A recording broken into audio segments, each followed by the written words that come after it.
सभी के लिए। आप सभी कैसे हैं? आई होप अच्छे होंगे और अच्छे ही रहिएगा।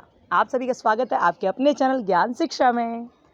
आपको याद होगा कि हम लोग एमएड फर्स्ट सेमेस्टर के लिए पढ़ रहे हैं, क्योंकि आपके 17 तारीख से एग्ज़ाम हैं एमएड वालों के, फर्स्ट, थर्ड और फोर्थ वालों के एग्ज़ाम हैं। तो हम लोग फर्स्ट सेमेस्टर के लिए यहाँ पर सारी प्रिपरेशन कर रहे हैं। और आपको जैसे कि पता है कि हम लोगों ने पेपर फोर्थ जो है रिसर्च पेपर पूरा कंप्लीट कर लिया है। आपने नहीं देखा हो तो प्लेलिस्ट में जाकर चेक कर लीजिएगा, जहाँ लिखा है एमएड के लिए A to Z। तो वहाँ पर एमएड फर्स्ट सेमेस्टर की फोर्थ पेपर की सारी वीडियोज़ अवेलेबल हैं। ओके, फोर्थ के अलावा फर्स्ट पेपर की भी और पूरी वीडियोज़ अवेलेबल हैं। अब फ़िलहाल आपका ये सेकंड पेपर चल रहा है, जिसका नाम है history and political economy of education. ठीक है, तो इसमें हम लोगों ने फर्स्ट यूनिट के कुछ पार्ट्स देखे थे। आज हम लोग फर्स्ट यूनिट पूरी कंप्लीट करने वाले हैं। सोचा तो ये था कि ये वीडियो बिल्कुल सुबह ही डाल दें, लेकिन टाइम नहीं मिला तो नहीं हो पाया कुछ भी। ठीक है, तो इसलिए अब ये वीडियो आपके पास आएगी। और हम तो ये कह रहे थे कि आज सेकंड यूनिट और देख लेते हैं। चलो देखेंगे, फ़िलहाल तो अभी ये है फर्स्ट यूनिट में जो पार्ट्स रह गए हैं वो हैं यहाँ पर, जो बहुत इम्पोर्टेंट हैं।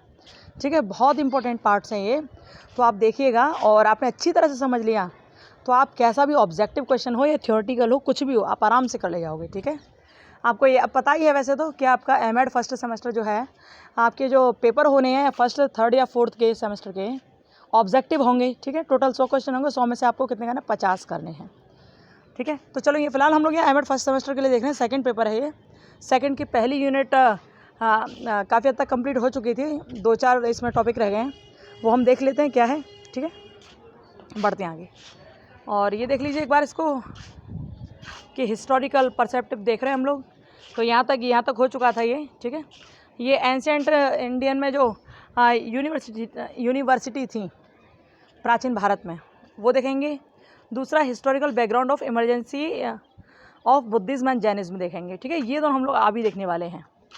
ठीक है, लेकिन एक बात और ये भी है कि ये जो ऊपर वाला जो टॉपिक है A नंबर वाला, इसमें से थोड़ा सा और रह गया था, उसको आप एक बार बस ओवरव्यू उसका कर लेना। ठीक है, चलते हम लोग आगे बढ़ते हैं और चलते हैं, बढ़िया तरह से पढ़ेंगे, एक बार में समझ आ जाएगा, टेंशन लेना मत। ओके, बहुत ज़्यादा ये मत सोचना कि कैसे आएगा समझ में, एक बार में समझ आ जाएगा, ध्यान से सुन लिया तो, समझ लिया तो। ठीक है, चलें फिर, चलिए जी चलते हैं। हम लोगों ने भारतीय शिक्षा आयोग वगैरह तो सब देख लिया था, लेकिन उसके बाद से कुछ इसमें एजुकेशन से रिलेटेड जिन्होंने आयोगों ने जो कार्य किए, कुछ आयोगों ने, उनका रह गया था इसमें। तो आप एक बार देख लीजिए ज़रा। कोठारी आयोग बहुत फेमस है और ये 100 सालों के अंतराल में 6वां आयोग था। ठीक है, एकमात्र कोठारी आयोग ऐसा था। कब आया था पहले ये सोचिए, ये आया था 1964-66 में। ठीक है, एकमात्र ये वाला आयोग ऐसा था जिसने संपूर्ण शिक्षा की बात कही थी। संपूर्ण शिक्षा बोले तो कि प्राथमिक शिक्षा भी होनी चाहिए, माध्यमिक शिक्षा भी होनी चाहिए, और उसके अलावा यहाँ पर विश्वविद्यालय शिक्षा यानी कि उच्च शिक्षा भी होनी चाहिए। तो इसने ये बात कही थी। ठीक है, मुख्य बात इसकी यही थी। और इसमें क्या था, इसमें 17 सदस्य थे इस आयोग में, टोटल 17 सदस्य थे। और इसकी जो अध्यक्षता की थी इस आयोग की, वो डॉक्टर DS कोठारी ने की थी, इसलिए इस आयोग का नाम कोठारी आयोग पड़ा। ठीक है, और इसी को राष्ट्रीय शिक्षा आयोग भी कहा जाता है। ध्यान रखना, राष्ट्रीय शिक्षा आयोग कहो या कोठारी आयोग कहो। ठीक है, तो ये ऐसे था। आप इसका ज़रा एक बार फ़ोटो ले लीजिए, आगे बढ़ते हैं हम लोग, इसे अपने हिसाब से पढ़ लेना। ठीक है, इन वाले टॉपिक्स को आप देख लो अपने आप, ये थोड़ा थोड़ा वैसे तो हमने बताई दिया हल्का हल्का सा। इसकी प्रमुख सिफारिशें क्या थी यहाँ आप देख पाओगे आराम से ही, कोई दिक्कत वाली बात नहीं है, बहुत ईजी है, एक बार पढ़ते चले जाओगे हो जाएगा।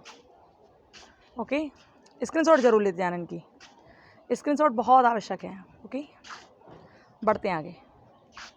ये आप देख लोगे ना तो आगे वाले जो टॉपिक आने वाले हैं, जैसे विश्वविद्यालय कौन कौन से थे, नालंदा, विक्रमशिला और ये जो थे ना, इन सबको हम अभी पढ़ेंगे, है ना। उसके बाद बुद्धिज्म और जैनिज्म पढ़ेंगे। आगे बढ़ते हैं, स्क्रीनशॉट ले जाओ, पूरे पेज क्लियर हैं। ठीक है, पेजों की परेशान मत होना कि हमें दिख नहीं रहा है, एकदम क्लियर दिख रहा है इसमें। ओके, हाईलाइट भी हमने कर दिया है, आप आराम से समझ लोगे। बहुत ज़्यादा डीपली पढ़ना मत, क्योंकि डीपली नहीं आने वाला है और ऑब्जेक्टिव क्वेश्चन आएंगे, तो इसलिए ज़्यादा डीपली मत पढ़ना कि परेशान हो खामखा एक ही चीज़ में लगे रहो, ऐसा मत करना। यहाँ पर नई शिक्षा नीति के बारे में बताया गया है। नई शिक्षा नीति कब आई थी, तो 1986 वाली जो नई शिक्षा नीति थी ना, वही थी। और उसके बाद अब कब आई है ये बताना। अभी जो नई शिक्षा नीति अब आई है इस बार, वो कौन सी है जो 34 साल बाद आई है, ये बताना, ठीक है। 1986 के बाद आई है ना, कौन सी नीति है वो बताना, ठीक है। चलिए जी आगे बढ़ते हैं। ये ऐसी शिक्षा नीतियाँ हैं जिन्हें आप आराम से पढ़ ले जाओगे, कोई दिक्कत वाली बात नहीं है।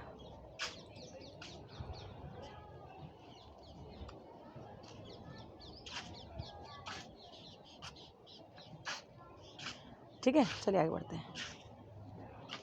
इसमें जनार्दन रेड्डी समिति 1992 की बात कही गई है कि समिति क्या थी, इसने क्या क्या किया, ठीक है। इसने 23 टास्क फोर्स जो थे उस तरह का उसमें एक्शन का पुनरावलोकन किया था इन्होंने, ठीक है।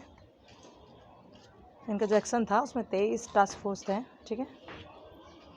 पढ़ लेना एक बार है ना, बस अपनी आंखों के सामने से एक बार गुजार देना, ओके।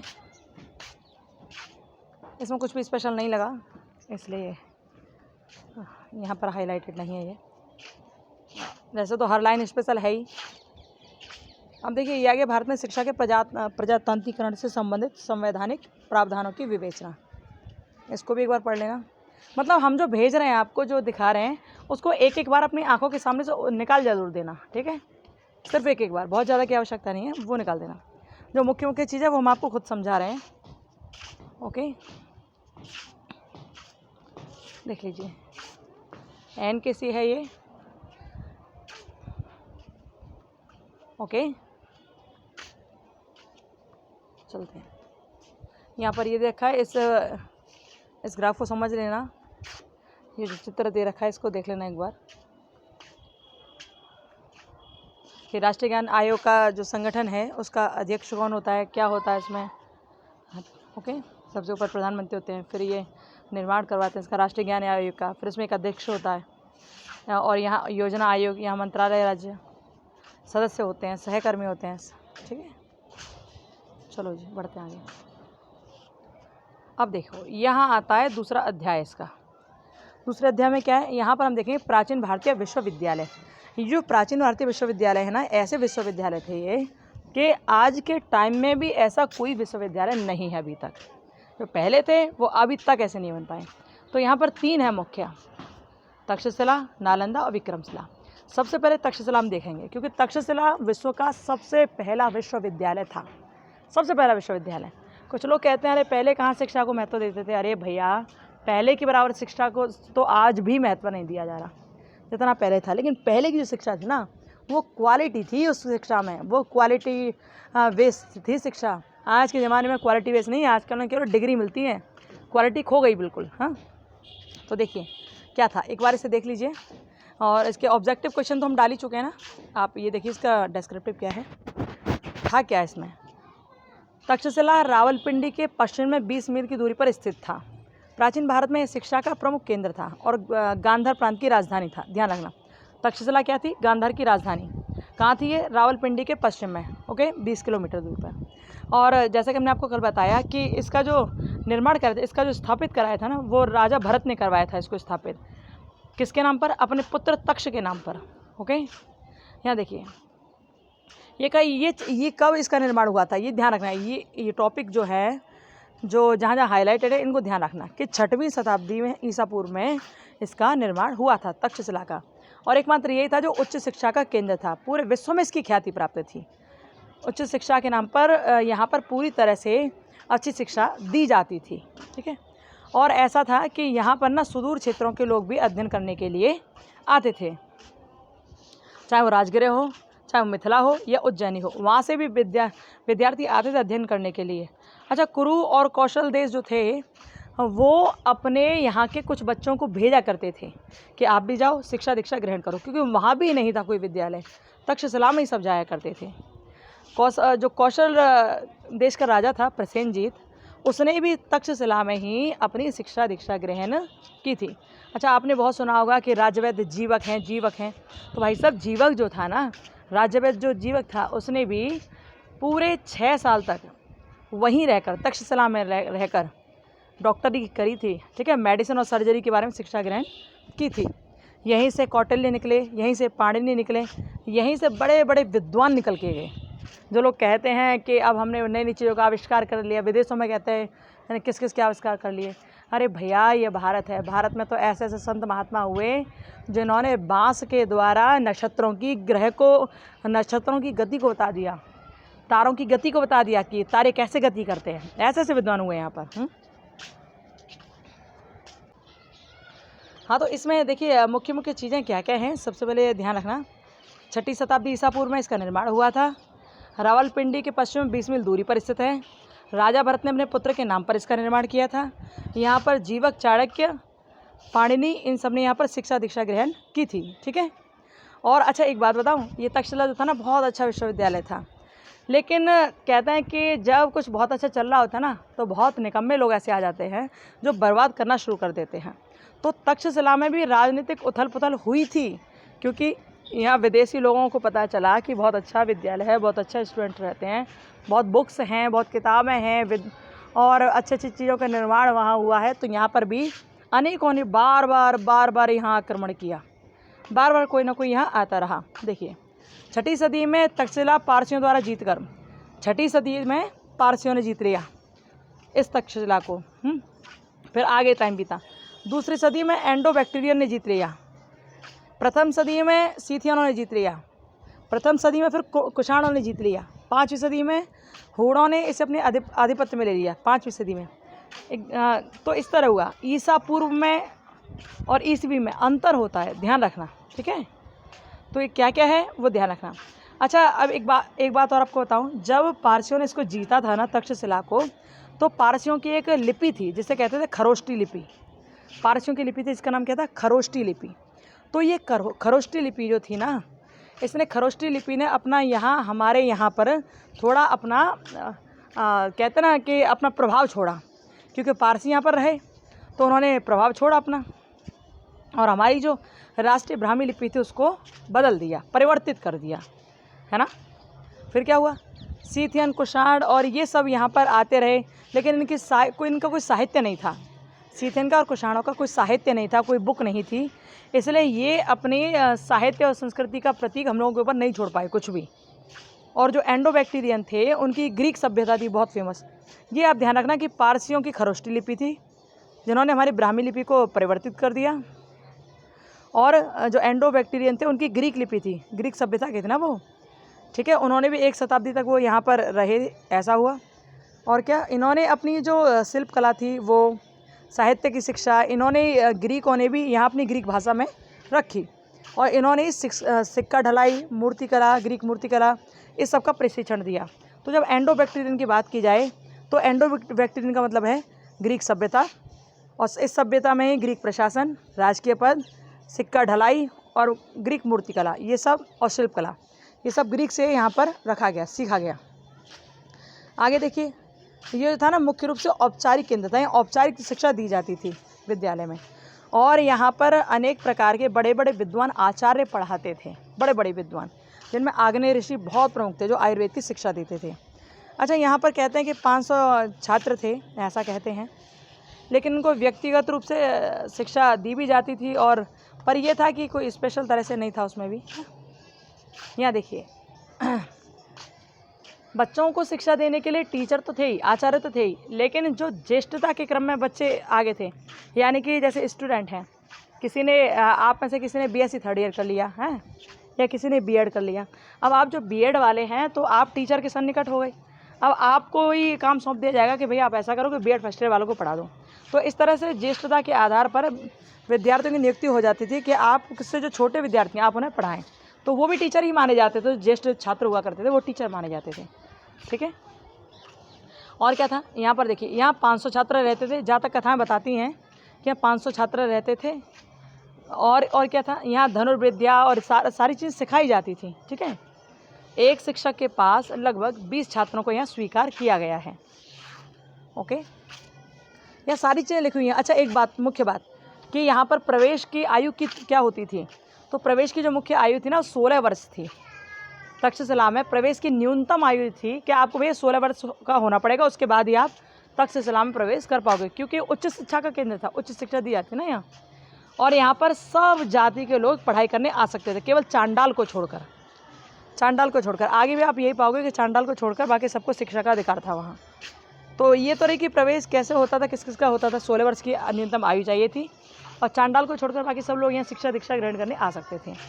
शुल्क क्या था? तो शुल्क भैया जब आप प्रवेश पाते थे वहाँ पर तो आपको 1000 सोने की मुद्राएं देनी पड़ती थी। यदि आपके पास ये नहीं होता था तो आप पहले वचन दे दिया करते थे कि गुरुजी आप मुझे पढ़ा दीजिए, मैं आपको 1000 सोने की मुद्राएं दूंगा, अभी नहीं लेकिन बाद में जब मेरी शिक्षा पूरी हो जाएगी तब। तो आप ये वचन देकर पढ़ सकते थे।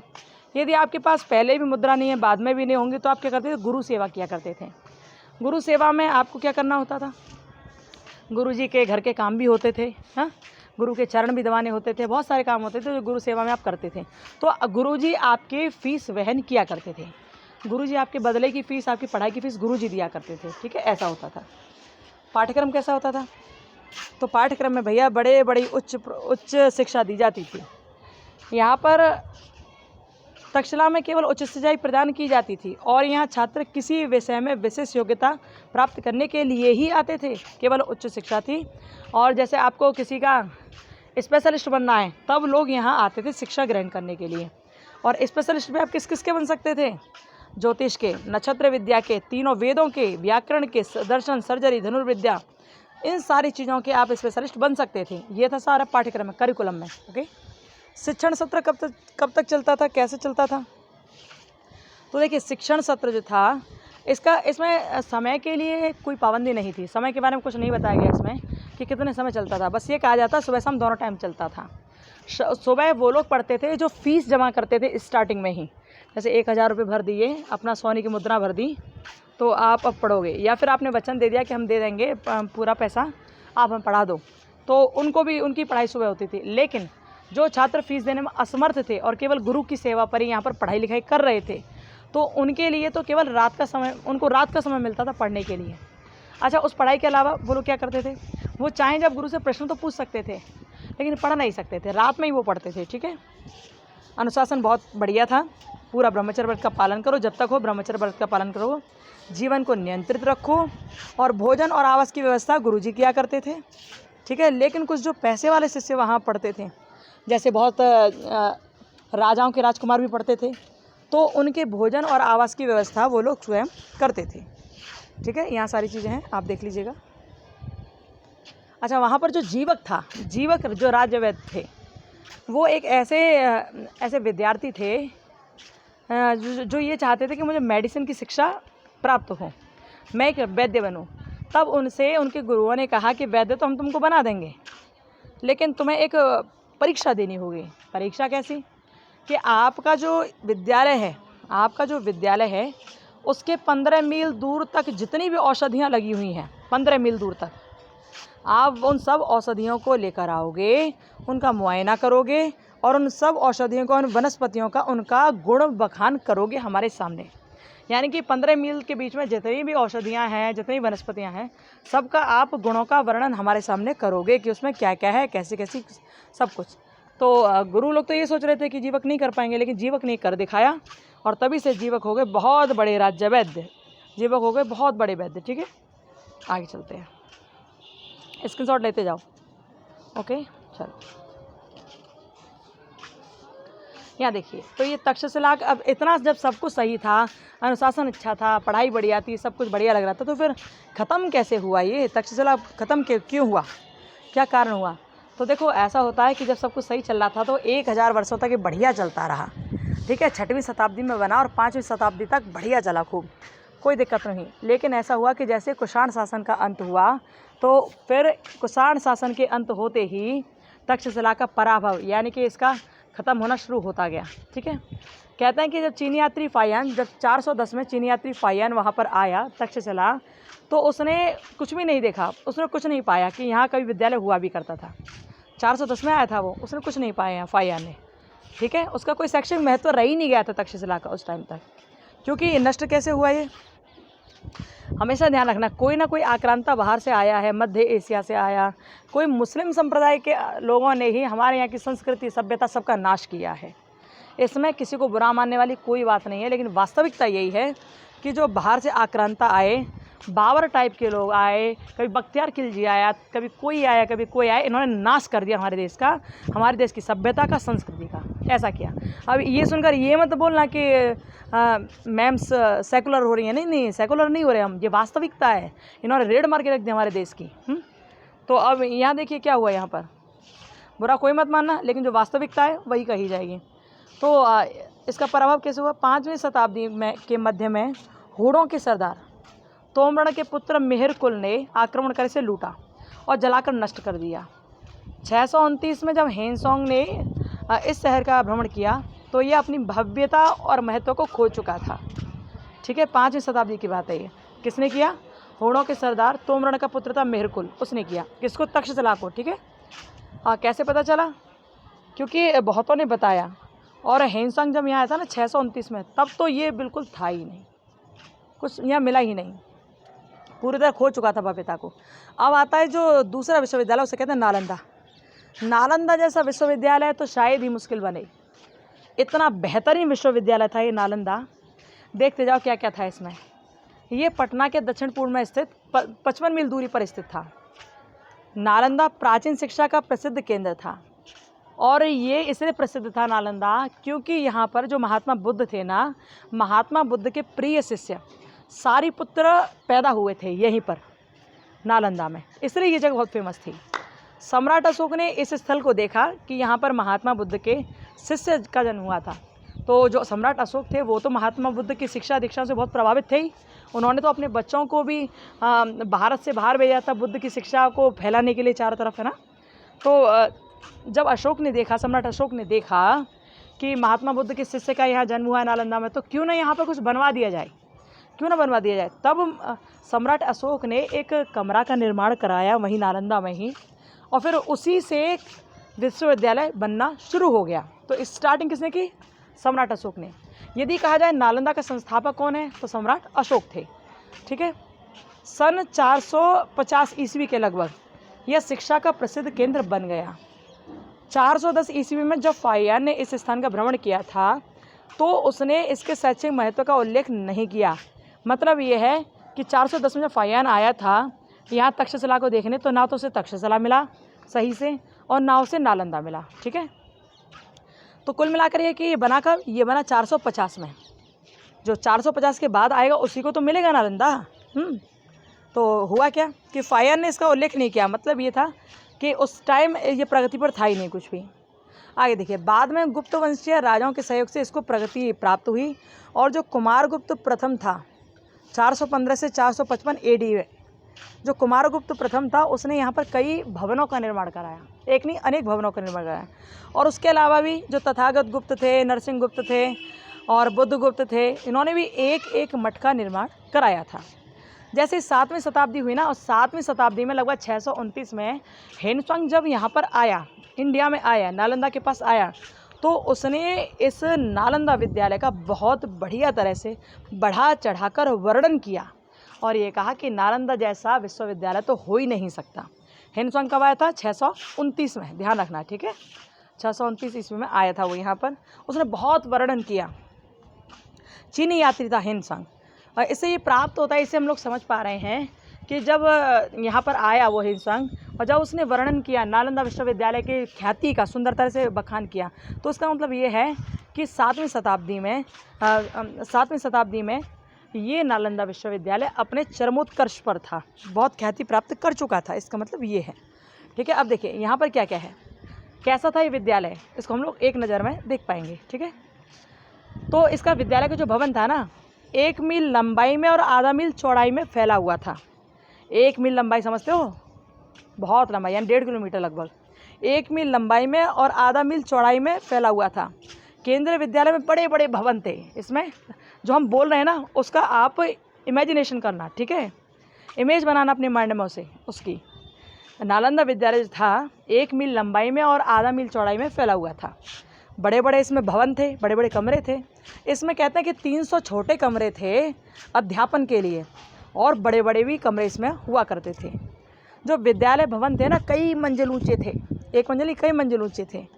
ऐसा लगता था कि उसके विद्यालय भवन की चोटियाँ आकाश को छू रही हों, बादल को छू रही हों, इतने ऊंचे लगते थे देखने में। सभा भवन एवं अध्यात्म कक्ष के चारों ओर क्या था, शिक्षकों और शिष्यों के रहने की व्यवस्था थी। जैसे ये सभा भवन था, सपोज करो ये सभा भवन था, इसके चारों ओर रहने के लिए शिक्षक और शिष्यों की रहने की व्यवस्था थी, यानी कि इनके लिए यहाँ कमरे हुआ करते थे। ठीक है, ये था सभा भवन। और जब ये कमरे हुआ करते थे, इसके अलावा क्या था, इसके अलावा ये जो सभागार था ना, ये सभा भवन जो था, इसके बीच में छोटा सा एक तालाब टाइप से था, एक सरोवर था जिसमें नीले कमल के फूल खिला करते थे। कितना सुंदर लगता होगा कि ये सभागार है, यहाँ सभा जुड़ती है, चारों ओर यहाँ पर शिष्य और टीचर रहते हैं और इस सभागार के बीच में एक सरोवर है, नीले कमल के फूल खिल रहे हैं। इतना सुंदर लगता था वहाँ पर। और इन कमलों के लिए यहाँ पर पानी कुएं के जो पड़ोस में कुआं था वहाँ से आ जाया करता था। ठीक है, नालंदा विश्वविद्यालय जो था उसके पूरे स्कूल की, पूरे विश्वविद्यालय की जो दीवारें थी ऊंचे ऊंचे उससे घिरी हुई थी, ऊंची ऊंची दीवारें थीं। अब देखिए छात्रावास भवन कैसा था, हॉस्टल कैसा था वहाँ का। हॉस्टल ऐसा था कि वहाँ पर छात्रों के निवास के लिए 13 मठ हुआ करते थे। मठ का मतलब अलग अलग बड़े बड़े घर बनवा दिए गए वहीं पर, और जिनमें मतलब कुल मिलाकर वो 13 मठ थे। 13 मठ में बहुत विद्यार्थी रहा करते थे। ठीक है, 13 मठ थे जो 2 मंजिल के थे। कितने? 2 मंजिल के थे। इसमें जो कुछ कमरे थे वो तो एक शैया वाले थे, यानी कि कुछ कमरों में तो केवल एक एक बेड पड़ा होता था, उस बेड पर एक ही विद्यार्थी सोया करता था। और कुछ कमरे ऐसे थे जिनमें 2 बेड हुआ करते थे। ठीक है, 2 शैया वाले हुआ करते थे। अब प्रत्येक छात्र जो अपने अपने कमरों में रहता था, उनके कमरे में एक तो बेड होता था और क्या होता था, एक आला होता था, एक पत्थर की चौकी होती थी, पत्थर की चौकी पे वो सोया करता था। ठीक है, पत्थर की चौकी पे वो सोया करता, जिसे एक सैया बोलते हैं ना, तो वही एक सैया थी जिस पर वो सोया करता था, पत्थर की चौकी पर। ओके, और उसके अलावा उसी के कमरे में अलमारी हुआ करती थी। अलमारी कैसी? आला टाइप, जिसमें वो अपनी पुस्तक और लैंप रखा करता था अच्छी तरह से। ओके, और जो विद्यार्थी रहता था ना मठों में, तो मठों के किनारे ही एक कोने में एक कुएं की व्यवस्था होती थी। यानी 13 मठ थे तो वहाँ पर कुएं भी उतरे ही थे किनारे किनारे पर एक कोने में, जिससे पानी पीने की व्यवस्था और नहाने धोने की व्यवस्था पूरी तरह से उनकी हुआ करती थी। ओके, और क्या क्या था इसमें? और इसमें रसोई का कोई उल्लेख नहीं है नालंदा विश्वविद्यालय में कि कोई रसोई भी हुआ करती थी। हुआ करती तो होगी, लेकिन उल्लेख नहीं है। इसमें सबसे बड़ी जो चीज़ थी नालंदा में, वो थी वहाँ का पुस्तकालय। नालंदा जैसा पुस्तकालय कभी नहीं बन सकता शायद। इतना अच्छा, इतना बड़ा पुस्तकालय था। अब देखिए, आप इमेज अपने मन में चलाइए, एक चलचित्र चलाइए अपने मन में कि कैसे थी वहाँ की लाइब्रेरी। वहाँ की जो लाइब्रेरी थी ना, उसका नाम था धर्मगंज। वहाँ की जो लाइब्रेरी थी उसका नाम था धर्मगंज। और ये धर्मगंज जो थी, इसके 3 मुख्य भवन थे। लाइब्रेरी का नाम था धर्मगंज, और धर्मगंज के 3 मुख्य भवन थे। यानी कि ये है बड़ी लाइब्रेरी। ठीक है, इसमें 3 मुख्य भवन थे। जो पूरी लाइब्रेरी उसको धर्मगंज के नाम से जाना जाता था, लेकिन जो 3 मुख्य भवन थे जो अलग अलग मंजिल पर थे, उनको अलग अलग नामों से जाना जाता था। पहले का नाम था रत्न सागर, दूसरे का नाम था रत्नोदधि, और तीसरे का नाम था रत्न रंजक। 3 ये ऊंची ऊंची इमारतें थी, और ये टोटल जो इमारतें थी इनकी, वो 9 मंजिल का था ये लाइब्रेरी। 9 मंजिल की लाइब्रेरी, सोचो इतनी बढ़िया, इतनी बेहतरीन लाइब्रेरी। और पता है, कहते हैं कि इस वाली लाइब्रेरी में 3 लाख तक पुस्तकें रखी हुई थी। 3 लाख पुस्तकें, सोचो। इतना तो छोटा सा डाटा बताया गया। ये पुस्तकें तो बहुत सारी थी, क्योंकि सब सब्जेक्ट की थी, हर तरह की थी। तो यहाँ पर जब इतना बड़ा पुस्तकालय था, लेकिन इसके बारे में फिर भी कुछ अंग्रेज़ों ने तो ऐसे सी बात करी। मैकाले ने तो ये तक कह दिया था कि भैया, जितना इंडिया में पुस्तकें हैं ना, उतनी पुस्तकें तो हमारी हमारे ब्रिटेन में एक पुस्तकालय की अलमारी में भरी हुई हैं। बोलो, 3 लाख पुस्तकें उसकी अलमारी में होंगी क्या? लेकिन उसने ये बात मजाक उड़ाते हुए कहा, हमारे साहित्य का मजाक उड़ाते हुए, मैकाले ने। तो यहाँ का जो पुस्तकालय भवन था ना, नालंदा का बेहतरीन वाला था। यहाँ पर इत्सिंग आया था, और इत्सिंग यहाँ पर 10 वर्ष तक रहा, और 10 वर्ष तक रहकर उसने 400 संस्कृत ग्रंथों का अपनी भाषा में अनुवाद किया, इत्सिंग ने। और इत्सिंग ने ये सारी बात बताई थी कि कैसा था नालंदा। ठीक है, ये थी बेहतरीन इसकी लाइब्रेरी, जो कभी नहीं बन पाएगी शायद। आगे चलते हैं। यहाँ का प्रशासन भी बहुत अच्छा था। प्रशासन में क्या था, इनके नाम आप याद रखिएगा कि प्रशासन में जो द्वार पंडित होते थे ना, तो द्वार पंडित तो बच्चों की परीक्षा लेने के लिए हुआ करते थे, लेकिन द्वार पंडितों के अलावा और भी अनेक प्रशासनिक अधिकारी थे, जिनमें धर्मकोश, कर्मदान और पीठ स्थविर थे। धर्मकोश कौन था? धर्मकोश कुलपति कहलाता था, जो पूरा व्यवस्था संभालता था उसे कहते थे धर्मकोश यानी कि कुलपति। और जो कर्मदान था, कर्मदान को बोलते थे व्यवस्थापक, जो व्यवस्था संभालता था। और पीठ स्थवस्त्र यानी कि आचार्य, ये 3 बहुत प्रमुख हुआ करते थे। जो विश्वविद्यालय का प्रबंध कार्य होता था ना, वो कुलपति किया करता था। और कुलपति का निर्वाचन संघ के सदस्यों द्वारा किया जाता था। कुलपति को निर्वाचित कौन करता था? संघ के सदस्य किया करते थे। और क्या था? कुलपति बन कौन सकता था? कुलपति वो व्यक्ति बन सकता था जो अच्छा हो, जो उम्र में भी बड़ा हो, जो विद्वान भी हो और अच्छे चरित्र वाला हो, वही कुलपति बन सकता था। विश्व प्रसिद्ध नाम है एक, जिनका नाम है सीलभद्र। सीलभद्र बहुत बड़े विद्वान थे, प्रकांड विद्वानी थे।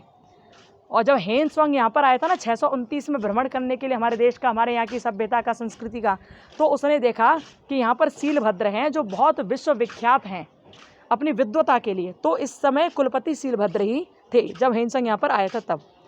तो और देखो, कुलपति जब अपना प्रशासन चलाता था, कॉलेज का प्रशासन चलाता था कुलपति, जैसा आजकल आप देखते हो विश्वविद्यालय में आजकल भी तो कुलपति होते हैं जिसके निर्णय के अनुसार सारा काम चलता है। तो ये प्रचलन उसी टाइम से नालंदा से ही चला आ रहा है, ठीक है। तो कुलपति की सहायता के लिए 2 समिति होती थी। कौन कौन सी समिति? पहली थी शिक्षा समिति और दूसरी थी प्रबंध समिति। जो शिक्षा समिति थी, उस शिक्षा समिति में शिक्षा से रिलेटेड सारे कार्य होते थे। ये किसकी सहायता के लिए थी? कुलपति की सहायता के लिए, सीलभद्र की सहायता के लिए, या फिर कोई भी कुलपति हो ना उसकी सहायता के लिए। तो पहली समिति क्या थी? शिक्षा समिति, एकेडमिक काउंसिल। ये क्या करती थी? इसमें वो काम होते थे जो छात्रों के प्रवेश से रिलेटेड हों, छात्रों के पाठ्यक्रम से संबंधित हों, या शिक्षकों को कार्य देने से संबंधित हों। इसमें मतलब शिक्षा से रिलेटेड ही कार्य होते थे, उसी के लिए थी। और जो दूसरी समिति थी प्रबंध समिति, वो किस लिए थी? वो इसलिए थी कि कब कॉलेज में टूट फूट हो जाए उसका प्रबंध करना है, बच्चों के लिए भोजन पानी कपड़े बर्तन हर चीज़ का व्यवस्था करनी है, ठीक है। तो ये काम करती थी प्रबंध समिति। या फिर कहीं से पैसा लेना है या पैसा किसी को देना है, ये सारे काम करती थी प्रबंध समिति। शिक्षा के काम करती थी शिक्षा समिति, और बाकी सारे मैनेजमेंट करती थी प्रबंध समिति, ठीक है। अब देखो, प्रबंध समिति का आता था शुल्क, कि नालंदा में पढ़ाने की क्या फ़ीस थी, नालंदा में पढ़ने के लिए क्या फ़ीस देनी पड़ती थी बच्चों को।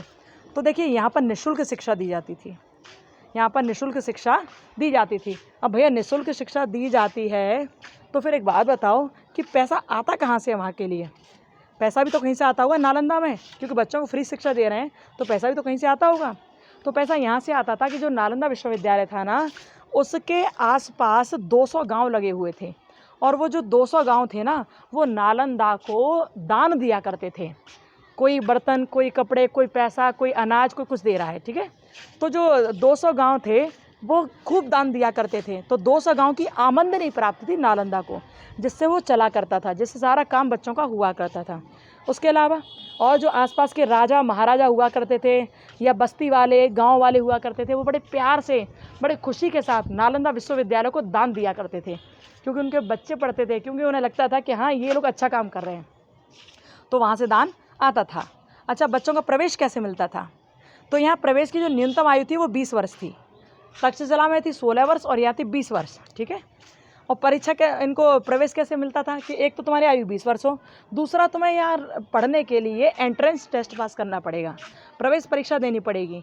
तो जो 6 द्वार थे ना प्रवेश करने के लिए, उन 6 द्वारों पर द्वार पंडित बैठा करते थे। द्वार पंडित यानी कि बड़े बड़े आचार्य पंडित बैठा करते थे। आप जिस सब्जेक्ट के हो उसी सब्जेक्ट के द्वार पंडित के पास जाओ और वहाँ जाकर परीक्षा दो, और जब आप परीक्षा में सफल हो गए तो आपको प्रवेश दे दिया जाता था। एंट्रेंस टेस्ट होता था पहले, ठीक है, तो तभी आप प्रवेश पा सकते थे। अच्छा, जो टेस्ट होता था बड़ा भयंकर होता था। वो भयंकर कैसा होता था? भयंकर ऐसा होता था कि वहाँ पर ऐसे ऐसे प्रश्न पूछे जाते थे कि यदि 15 विद्यार्थी परीक्षा देने आए हैं तो 15 में से 2 ही पास होंगे, बाकी सब फेल हो गए, घर चले जाएंगे, ऐसा होता था। यानी कि प्रवेश की जो परीक्षा थी ना, बड़ी भयंकर हुआ करती थी, कठोर थी। इसलिए तो योग्य विद्यार्थी वहाँ पर एडमिशन पाते थे, बाकी सब घर लौट जाते थे, ठीक है। और वहाँ का जो पाठ्यक्रम था, पाठ्यक्रम अच्छा था, कोई प्रॉब्लम नहीं, बहुत बेहतरीन पाठ्यक्रम था। वहाँ से बड़े बड़े टीचर निकल के गए। यहाँ धर्मों का तुलनात्मक अध्ययन भी होता था यहाँ पर, ठीक है। यहाँ पर वेद पुराण और बौद्धकालीन शिक्षा, धर्मशास्त्र, ज्योतिष, खगोल विज्ञान, चिकित्सा शास्त्र, सबकी शिक्षा दीक्षा यहाँ पर दी जाती थी। शिक्षण विधि कैसी थी? तो शिक्षण विधि मुख्य रूप से 3 तरह की हुआ करती थी। जो शिक्षण विधि थी, जो टीचिंग मेथड था, वो 3 प्रकार से था। कैसे कैसे 3 प्रकार से था कि इसमें पहला था व्याख्यान, यानी कि टीचर आए, लेक्चर देकर निकल लिए, भाषण देकर निकल लिए। दूसरी विधि थी व्याख्या, तो टीचर ने तो लेक्चर दे दिया, अपना काम कर दिया। दूसरी विधि थी व्याख्या, टीचर व्याख्या करते हैं, फिर स्टूडेंट से व्याख्या करवाते हैं कि तुम व्याख्या करो, जो हमने तुम्हें सुनाया, तुम्हें पढ़ाया, वो तुम हमें सुनाओ, ठीक है। और तीसरी विधि थी शास्त्रार्थ, कि जब बच्चा होशियार हो गया तो डिबेट हुआ करती थी। किसकी? संस्कृत की डिबेट होती थी, उनके धर्म की डिबेट होती थी, आपस में चर्चा करते थे, चर्चा परिचर्चा होती थी वहाँ पर, तो शास्त्रार्थ होता था। शास्त्र से सारी बातें निकल निकल के बाहर आती थी, और ये इसलिए होता था क्योंकि इससे गूढ़ रहस्य खुलते थे, नई नई बातों की जानकारी मिलती थी, ठीक है। तो 3 तरह की यहाँ पर शिक्षण विधि थी, व्याख्यान, व्याख्या और शास्त्रार्थ। ओके। अच्छा, एक दिन में 100 व्याख्यान होते थे। टीचर क्या करते थे? एक दिन में कम से कम 100 व्याख्यान करते थे, ऐसा होता था यहाँ। और जो 100 व्याख्यान होते थे ना, जिस सब्जेक्ट का कोई विद्यार्थी होता था, वो उसी सब्जेक्ट का व्याख्यान सुनता था। अच्छा, पूरे व्याख्यान में उसे उपस्थित रहना पड़ता था, ये बिल्कुल तय था। व्याख्यान सुनने के बाद वो व्याख्या करता था, ये भी तय था। उसके बाद यदि उसके में कोई शंका हुआ करती थी तो अपने टीचर से वो पूछ सकता था। ओके, ये सब था। और इसके अलावा क्या है, इसमें कितने छात्र रहते थे? तो नीचे वाली लाइन देखिए, यहाँ पर 3000 से ज़्यादा छात्र रहा करते थे। नालंदा विश्वविद्यालय में 3000 से ज़्यादा छात्र रहा करते थे, और जिनका जीवन पूरी तरह से संयमित था, ब्रह्मचर्य व्रत का पालन करते थे। और यहाँ नालंदा का विद्यार्थी होना अपने आप में एक बहुत गौरव की बात थी, बहुत गर्व की बात थी, क्योंकि यहाँ का विद्यार्थी जब कहीं और जाता था ना, किसी और देश में जाता था, एशिया के किसी भी देश में जाता था और कहता था कि मैं नालंदा का विद्यार्थी हूँ, तो लोग उसका बहुत सम्मान करते थे, क्योंकि बहुत अच्छा विद्यालय था ये अपने बिहार में, अपने भारत में, अपने एशिया में। तो यहाँ का जब विद्यार्थी कहीं और जाता था तो उसे लोग बोलते थे नालंदा बंधु, और आतिथ्य कहकर उसका सम्मान करते थे। ये था नालंदा की अपने आप में एक भव्य महिमा। और यहाँ के जो टीचर थे ना, कहते हैं टीचर भी बहुत बहुत बेहतरीन, बहुत बहुत होशियार थे। वहाँ पर नागार्जुन, बसवंधु, आर्यदेव, आर्य संघ, धर्मपाल, चंद्रपाल, प्रभामित्र, जनमित्र बहुत सारे थे वहाँ पर, है ना। अच्छा, जो टीचर थे, कहते हैं कि लगभग वहाँ पर 1500 टीचर हुआ करते थे। 3000 पर 1500 टीचर हुआ करते थे, और जिनमें से 10 टीचर तो ऐसे थे जो शास्त्र और सूत्रों की अपनी भाषा में अनुवाद कर दिया करते थे, 50 ग्रंथों का लगभग। 10 टीचर कैसे थे? जो लगभग 50 ग्रंथों का, शास्त्र और सूत्रों का अपनी भाषा में अनुवाद कर दिया करते थे, व्याख्या कर दिया करते थे, बिना देखे बिना सोचे, और उनकी व्याख्या सटीक हुआ करती थी। और उनके अलावा 500 शिक्षक ऐसे थे, 500 जो 30 ग्रंथों का, और 1000 शिक्षक ऐसे थे जो 20 ग्रंथों की व्याख्या कर सकते थे, 20 ग्रंथों के शास्त्रों और सूत्रों की, ठीक है। दिनचर्या कैसी थी? वहाँ की दिनचर्या ऐसी थी, ब्रह्म मुहूर्त ही खड़े हो जाओ और उठकर अपना दैनिक कार्य करो, पूजा पाठ करो, टहलना बहुत ज़रूरी था, सुबह शाम दोनों टाइम, ठीक है। टहलो और जीवन बिताओ बढ़िया तरह, ये थी उसकी दिनचर्या। जैसे घंटी बजी, ब्रह्म मुहूर्त में सब उठे बच्चे और बाहर निकल लिए टहलने के लिए, अपने सारे कार्यों से निवृत्त होकर फिर लौट कर आए। अनुशासन कैसा था? अनुशासन का बहुत महत्व था। नालंदा में अनुशासनहीनता कोई कर ही नहीं सकता था। कहते हैं कि पूरे 700 वर्षों में एक भी अपराध नालंदा में कभी हुआ ही नहीं, ना टीचर का विद्यार्थी से कभी झगड़ा हुआ, ना विद्यार्थी का टीचर से कभी कोई झगड़ा हुआ। ऐसा था वहाँ का बेहतरीन अनुशासन। 700 सालों में एक बार भी कोई झगड़ा हुआ ही नहीं कभी वहाँ, बताओ। इतना बढ़िया चल रहा था, लेकिन फिर भी नालंदा का नाश हुआ, नाश नहीं कह सकते, नालंदा का पराभव हुआ, यानी कि वो उसका भी डिस्ट्रॉय हुआ। क्यों हुआ? क्योंकि कहा ना कि मुस्लिम आक्रांताओं ने रेड मार दी हमारे देश की।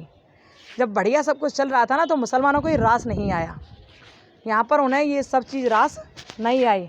अब क्या हुआ, समय बढ़ता चला गया, तो जब बढ़िया तरह से ये चल रहा था, तभी एक और विद्यालय बन रहा था जिसका नाम था विक्रमशिला। तो जो लोग नालंदा को हेल्प कर रहे थे, जो राजागण पहले नालंदा को हेल्प कर रहे थे, अब वो विक्रमशिला की ओर मुड़ गए। और जब विक्रमशिला की ओर मुड़ गए तो नालंदा को ज़्यादा कुछ मिलने नहीं लगा, नालंदा धीरे धीरे कम होता जा रहा था। फिर इसी समय वहाँ पर 13वीं सदी में बख्तियार खिलजी आ गया, और बख्तियार खिलजी ने आकर नालंदा को नष्ट कर दिया। नालंदा के पुस्तकालय में आग लगा दी, वही पुस्तकालय जिसमें 3 लाख से ज़्यादा पुस्तकें थीं, उसमें आग लगा दी, क्योंकि मुसलमानों को ये रास नहीं आ रहा था कि हमारे ग्रंथों से ज़्यादा बढ़िया कोई ग्रंथ हो दुनिया में। मुसलमानों को रास नहीं आ रहा था, उन आक्रांताओं को रास नहीं आ रहा था ये। इसलिए उन्होंने क्या किया, बख्तियार खिलजी ने कि पूरी तरह से नालंदा में आग लगा दी और वहाँ की लाइब्रेरी में आग लगा दी। वहाँ जितने लोग थे ना, भिक्षुक और जितने भी थे टीचर और स्टूडेंट जो थे, उन कहते हैं कि तंत्र विद्या का कुछ काम करवा दिया, ऐसा भी बोलते हैं, और कहते हैं कि जहर पिला दिया उन लोगों को। ये सब हुआ वहाँ पर।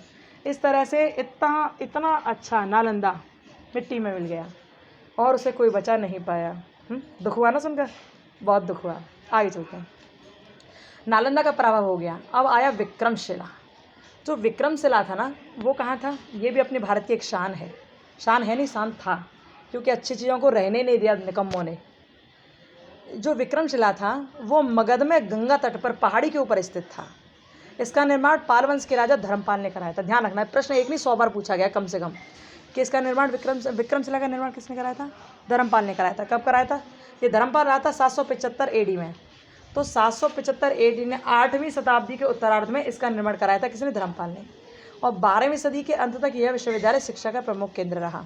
इसके भवन के बारे में भी बताया गया कि इसमें भी 6 द्वार थे, 4 और पक्की दीवार थी।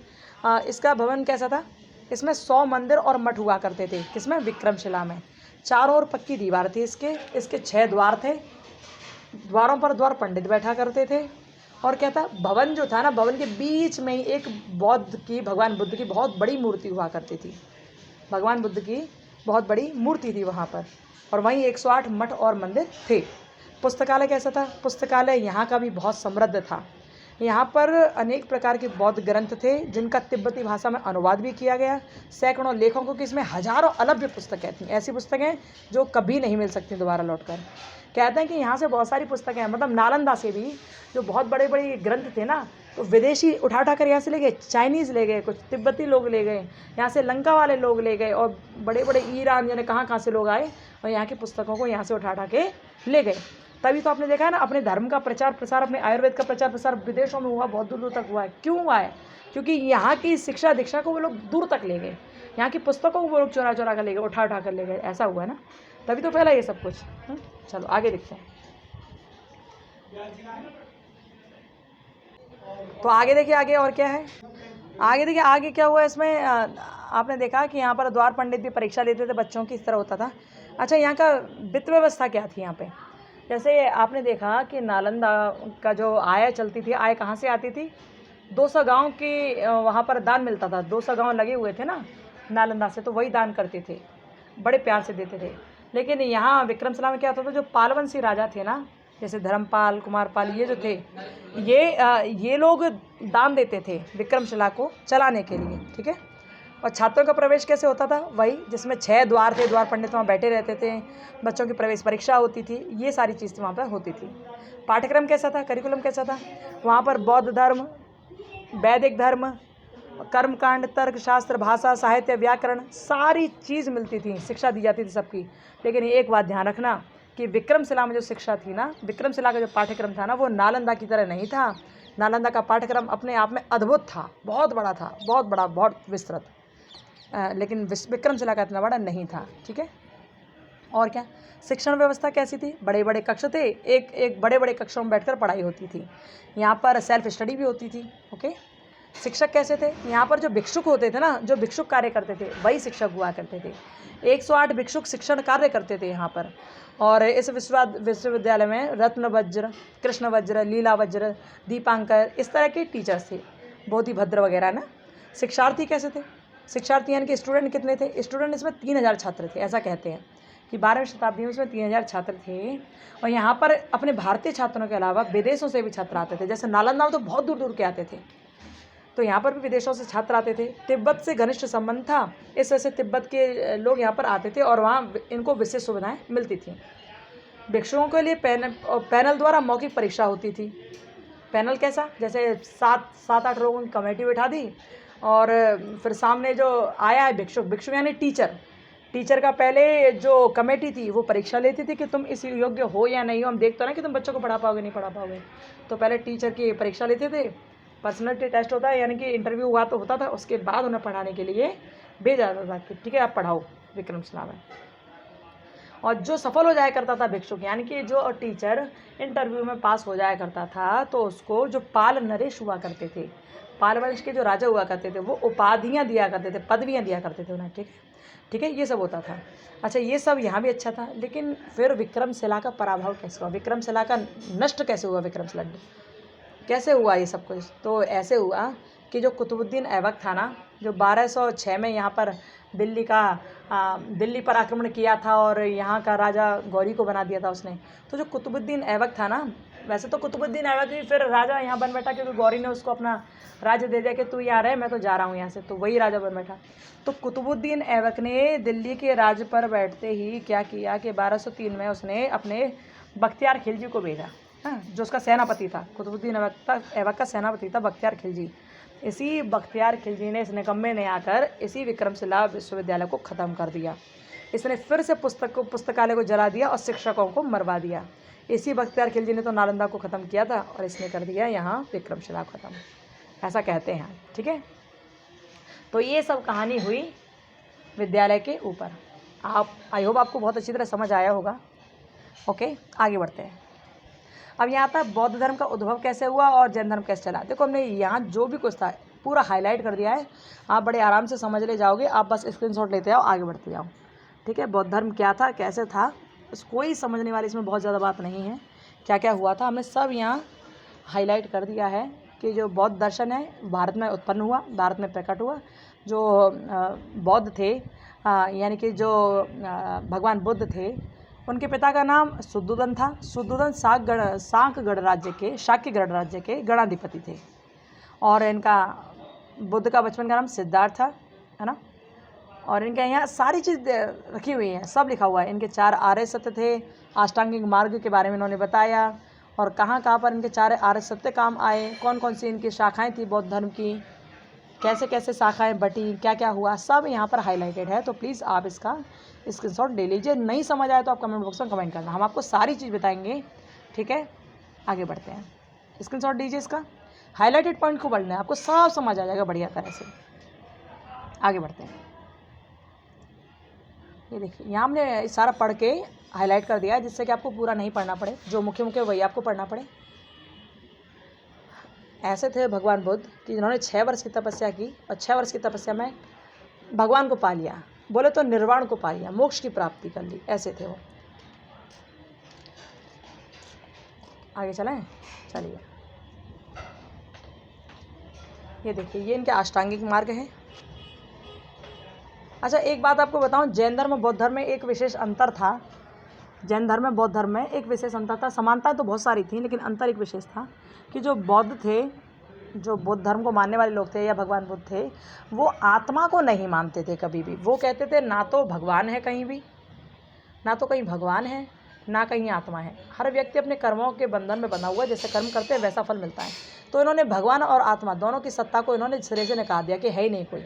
पर जब जैन धर्म की ओर हम जाते हैं, तो जैन धर्म वालों ने भगवान की सत्ता को तो नकार दिया कि भगवान है ही नहीं, पर आत्मा है। उन्होंने कहा आत्मा तो होती है, और आत्मा के द्वारा ही व्यक्ति अपना जीवन यापन करता है। आत्मा शुद्ध बुद्ध होती है, तो उसी के द्वारा व्यक्ति जीवन चलाता है। ओके, तो जैन धर्म और बौद्ध धर्म में यही मुख्य अंतर है कि बौद्ध धर्म ना तो भगवान को मानता ना आत्मा को मानता, लेकिन जैन धर्म आत्मा को मानता था। ठीक है, ये सब था इसमें। बाकी इनके अष्टांगिक मार्ग हों या त्रिरत्न हों, लगभग एक जैसे ही हैं। ठीक है, त्रिरत्न हो क्या हो, लगभग एक जैसे ही हैं। तो आप एक बार स्क्रीनशॉट ले लीजिए। कुछ भी समझना है तो कमेंट बॉक्स में कमेंट करना, हम सारी चीज़ आपको समझाएंगे। ठीक है, परेशान नहीं होना। स्क्रीनशॉट लीजिए जल्दी से। बढ़ते आगे। देखिए, यहाँ मूल सिद्धांत बताए गए हैं बुद्ध धर्म के। क्या क्या हैं बौद्ध धर्म के मूल सिद्धांत, तो यहाँ पर आप देख लीजिए, सब हाईलाइटेड है कि यह ब्रह्मांड परिणामशील है, ये बताया। वस्तु जगत और मानसिक जगत दोनों की सत्ता है, ये बताया। आत्म परमात्मा की आध्यात्मिक सत्ता नहीं है, ये बताया।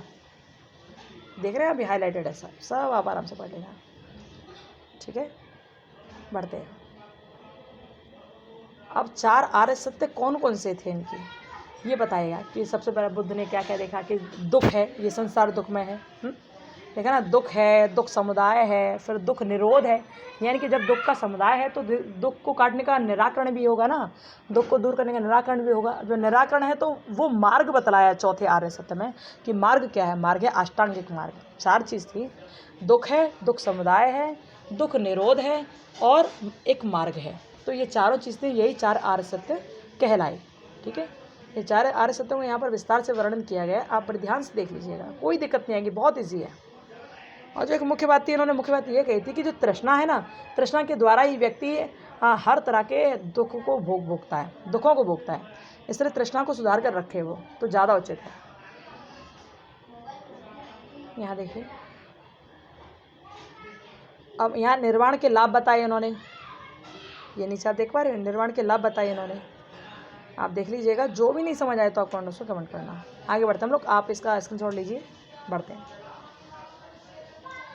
ये देखिए, उन्होंने बताया जो उनके त्रिरत्न थे ना, यानी कि 3 रत्न थे ना, उसमें प्रज्ञा, समाधि और शील, ये 3 चीज़ बताई थी, प्रज्ञा, समाधि और शील। तो प्रज्ञा में इन्होंने जो अष्टांगिक मार्ग थे, उन अष्टांगिक मार्गों में से 2 मार्गों को रखा था कि प्रज्ञा में सम्यक दृष्टि होनी चाहिए और सम्यक संकल्प होना चाहिए। सम्यक दृष्टि का मतलब आप ऐसी सच्ची दृष्टि रखो कि आप सत्य को सत्य की तरह देख पाओ और झूठ को झूठ की तरह देख पाओ। तो ये था कि आप सत्य को पहचानो। पहली थी सम्यक दृष्टि, यानी कि सत्य की दृष्टि रखो, सत्य को पहचानो।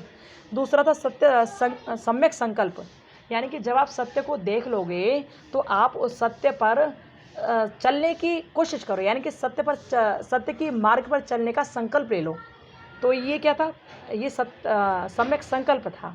ये दोनों चीज़ रखी प्रज्ञा में। अब जब आपने सत्य को पहचान लिया, आप सत्य के मार्ग पर चलने के लिए संकल्प तो हो गए, तो अब क्या होगा, अब जब आप मार्ग पर चलने लगे तो अब आपको अपनी वाणी पर संयम रखना होगा।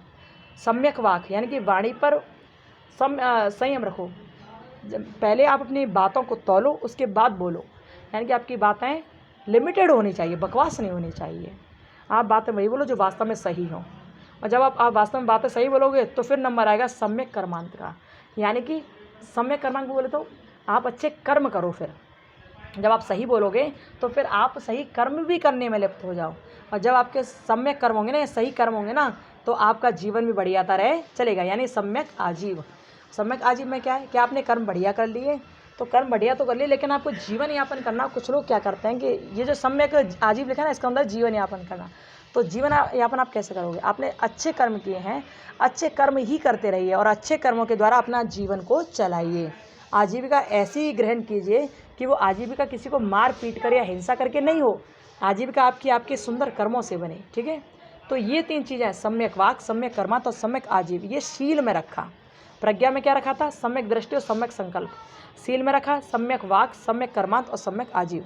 लेकिन बाकी के जो 3 मार्ग और रह गए, जिसमें सम्यक समाधि, सम्यक स्मृति और सम्यक व्यायाम आया, तो ये किस में आए थे? ये आए थे सम्यक समाधि, ये समाधि में आए। ठीक है, इसका मतलब क्या था कि आपने सबसे पहले आपने सत्य की दृष्टि रखी, उसके बाद आपने संकल्प किया सत्य की राह पर चलने का, फिर आप सत्य बोलने लगे, आपने सत्य का वचन धारण किया। फिर जब आपने सत्य का वचन धारण किया तो आप सत्य के अनुसार कर्म करने लगे, और जब कर्म करने लगे तो आपने आजीविका कमाने के लिए भी सत्य का ही अनुसरण किया। और जब आपकी आजीविका कमाने लगे अच्छी तरह से, उसके बाद क्या होगा? आप सम्यक व्यायाम, आप व्यायाम अच्छी तरह से करोगे, यानी कि पूरी मेहनत करोगे किसी भी चीज़ के लिए। और जब अच्छी मेहनत करोगे तो आपकी स्मृति बनी रहेगी। आप अच्छी चीज़ों की स्मृति करोगे, किसी को दुख नहीं दोगे, अच्छे अच्छे कार्य करोगे। और जब सब ये सब हो जाएगा तो उसके बाद नंबर आएगा समाधि का, क्योंकि आप अच्छे इंसान बन गए हो। अब आपका नंबर आ गया समाधि में जाने का। सुंदर भगवान ने मतलब स्वयं में ही डूब जाने का वक्त, हाँ, समाधि में डूबोगे। तो ये सब इन्होंने यहाँ पर बताया। ओके, ध्यान से पढ़ना, बढ़िया लगेगा आपको। आगे चलते हैं हम लोग। यहाँ भी अष्टांगिक मार्ग इन्होंने कहा है कि अष्टांगिक मार्ग यदि कोई व्यक्ति अपना ले तो उसका दुख का निवारण हो सकता है, दुख का निरोध हो सकता है। अब यहाँ पर बौद्धकालीन भारतीय शिक्षा की विशेषताओं के वर्णन किया गया, तो आप यहाँ देख लेना, सब हाईलाइटेड है, कोई दिक्कत वाली बात नहीं है। ठीक है, स्क्रीनशॉट लीजिए, आगे बढ़ते हैं हम लोग। ये देखिए, ये भी ले लीजिए, वही चीज़ जो हम आपको बता चुके हैं ना, वही चीज़ें सारी। बढ़ते हैं आगे। यहाँ पर ये 3 बहुत मुख्य चीज़ थी इनकी। जिसे शरण त्रयी कहा जाता था, कि जो भी कोई शिक्षा दीक्षा लेने के लिए आता था, कोई भी विद्यार्थी आता था या शिक्षक आता था, तो उसको शरण त्रयी पढ़ना पड़ता था। यानी बुद्धम शरणम गच्छामि, धम्मम शरणम गच्छामि, संघम शरणम गच्छामि, ये बोलना पड़ता था। इसे कहते हैं शरण त्रयी। क्या बोलते थे? शरण त्रयी। ओके। और एक चीज़ थी यहाँ पवब्जा। पवब्जा का अर्थ होता था बाहर जाना, यानी कि घर से बाहर निकलना और गुरुजी के पास जाना। जैसा वैदिक संस्कारों में, वैदिक काल में उपनयन संस्कार होता था, यानी कि गुरुजी के पास जाकर बच्चा शिक्षा ग्रहण करने के लिए जाता था, उपनयन संस्कार होता था ना, ऐसे यहाँ पर पवब्जा हुआ करता था। ये इसका मतलब भी उपनयन संस्कार से ही था, ठीक है कि, लेकिन इसका अर्थ होता था बाहर जाना। विद्यार्थी अपने घर से बाहर गया और स्कूल में पहुँचा और पढ़ाई लिखाई की। ओके, ये सब था यहाँ पर बताया कि अध्ययन की अवधि 12 वर्ष हुआ करती थी, 10 वर्ष उपसंपदा होती थी, कुल मिलाकर 22 वर्षों का अध्ययन होता था यहाँ। ठीक है, आगे चलते हैं। इसका स्क्रीनशॉट ले लीजिए जल्दी से, देखिए इसको ले लिया होगा आई थिंक आपने स्क्रीनशॉट। आगे चलते हैं, ये देखिए। तो यहाँ पर इस वाले टॉपिक को हम लोग विश्राम देते हैं, मतलब ये टॉपिक अब यहाँ ख़त्म हुआ। ठीक है, बुद्ध का। अब बुद्ध के बाद जैनिज्म आएगा। ये फर्स्ट यूनिट थी, आधी किताब तो फर्स्ट यूनिट में हो गई आपकी। आगे चलते हैं, यहाँ से जैनिज्म स्टार्ट होता है। जैनिज्म में आप जानते ही हो कि इसके जैन धर्म के जो प्रथम तीर्थंकर थे वो ऋषभदेव जी थे। 850 ईसा पूर्व में ये जो हुए थे ऋषभदेव, इनका जन्म हुआ था 850 ईसा पूर्व में। जैन धर्म के प्रथम तीर्थंकर माने जाते हैं ये। और जो दूसरे थे, जो दूसरे तीर्थंकर थे, वो थे पारस्वनाथ, जिनका जन्म हुआ था 817 ईसा पूर्व में। इन्होंने ये जो थे ना, ये काशी नरेश के अश्वसेन के पुत्र थे। ये पारस्वनाथ काशी नरेश अश्वसेन के पुत्र थे और 30 वर्ष की आयु में उन्होंने घर त्याग दिया था। घोर तपस्या की और उन्होंने कैवल्य की प्राप्ति की, यानी कि निर्वाण, यानी कि मोक्ष की प्राप्ति की। ठीक है, तो ये थे पारस्वनाथ। लेकिन प्रथम तीर्थंकर माने गए ऋषभदेव। और क्या हुआ, और क्या, जो अब जो थे लास्ट के जो थे तीर्थंकर, वो थे महावीर स्वामी, जिन्हें कहते हैं 24वें तीर्थंकर थे ये, है ना। जैन धर्म के 24वें तीर्थंकर कौन थे? महावीर स्वामी। ये कहाँ के थे? ये वैशाली गणराज्य के कुंडलपुर के जो प्रधान थे ना, जो वहाँ के प्रधान थे, राजाध्यक्ष जो थे सिद्धार्थ के पुत्र थे ये। इनका नाम था बचपन का वर्धमान, और जब ये बड़े हो गए तो इनका नाम महावीर स्वामी हुआ। ठीक है, यही सब था। और बाकी सारी चीज़ें आप यहाँ देख लीजिए, अच्छी तरह से आपको समझ आएगा कैसे कैसे इनका धर्म आगे बढ़ा, क्या क्या हुआ, कैसे संप्रदाय में बटा, कैसे क्या हुआ। स्क्रीनशॉट लीजिए, आगे बढ़िए। ठीक है, चलते हैं आगे। ये देखिए, इन्होंने द्रव्य और जीव दो चीज़ें कहीं, कि द्रव्य भी सत्य और जीव भी सत्य है। इन्होंने जीव का मतलब आत्मा बताया और द्रव्य क्या मतलब पदार्थ बताया, कि जीव तो आत्मा है और द्रव्य क्या है? पदार्थ। तो जो व्यक्ति का जन्म होता है ना, मनुष्य जो बनता है ना, वो जीव और द्रव्य दोनों के संयोग से मिलकर बनता है। इन्होंने ये बात कही। इन्होंने जो द्रव्य था ना, उसका एक नाम कहा, पदार्थ का एक नाम कहा पुद्गल। पुद्गल का अर्थ होता है पदार्थ।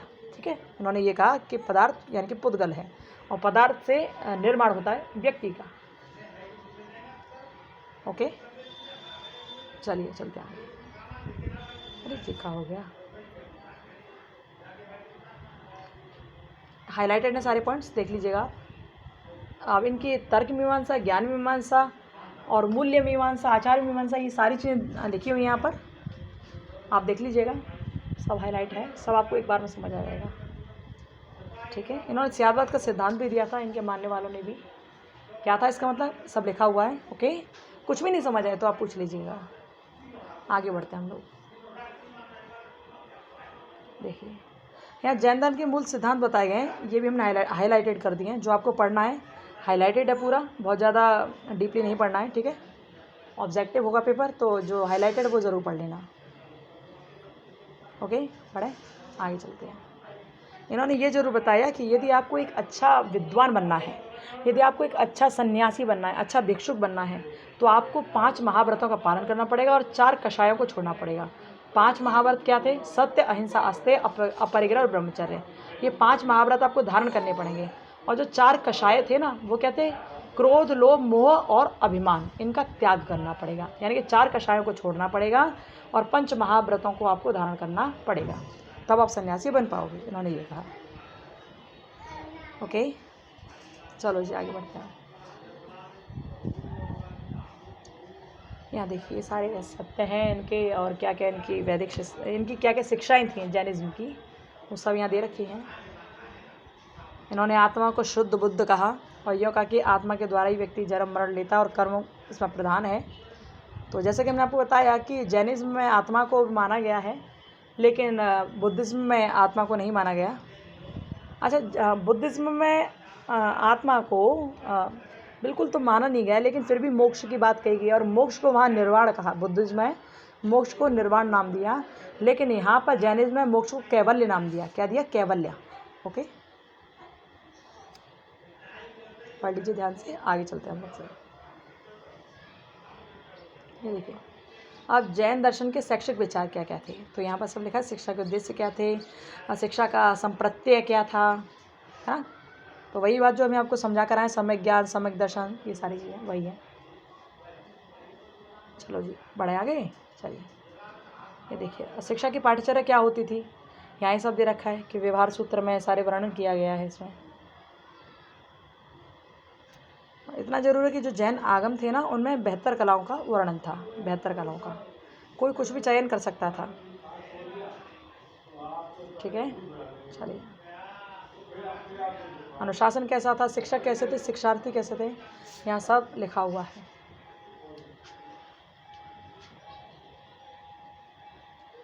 स्क्रीनशॉट लेते जाइए, फिर आगे बढ़ते हैं।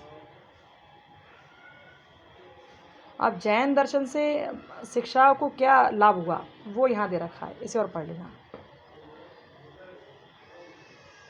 केवल हाईलाइटेड पढ़ लो, बहुत ज़्यादा डीपली मत जाना, कुछ भी बहुत ज़्यादा नहीं मिलेगा आपको। ठीक है,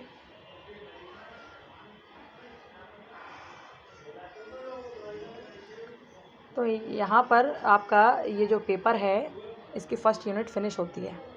आपका पेपर सेकंड था, ये सेकंड था नहीं, सेकंड है 102। इसकी फर्स्ट यूनिट यहाँ पर फिनिश हुई।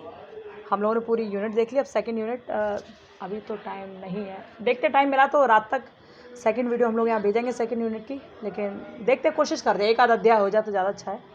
ठीक है, तो फर्स्ट यूनिट यहाँ पर फिनिश होती है और आई होप आपको अच्छा लगा होगा, अच्छी समझ आई होगी। तो वीडियो को हम यहीं पर हम छोड़ते हैं, बंद करते हैं। अच्छी लगी हो तो आगे जरूर बढ़ाना, उन बच्चों तक पहुँचाना जिनको आवश्यकता है इसकी। ठीक है, और फिर मिलेंगे। अपना ध्यान रखिए, खुश रहिए, मस्त रहिए, सब कुछ अच्छा होगा, टेंशन मत लें, पेपर बहुत अच्छा होगा, बिल्कुल फिक्र नहीं करने का। फिर मिलेंगे, bye, Radhe Radhe, Ram Ram, bye bye.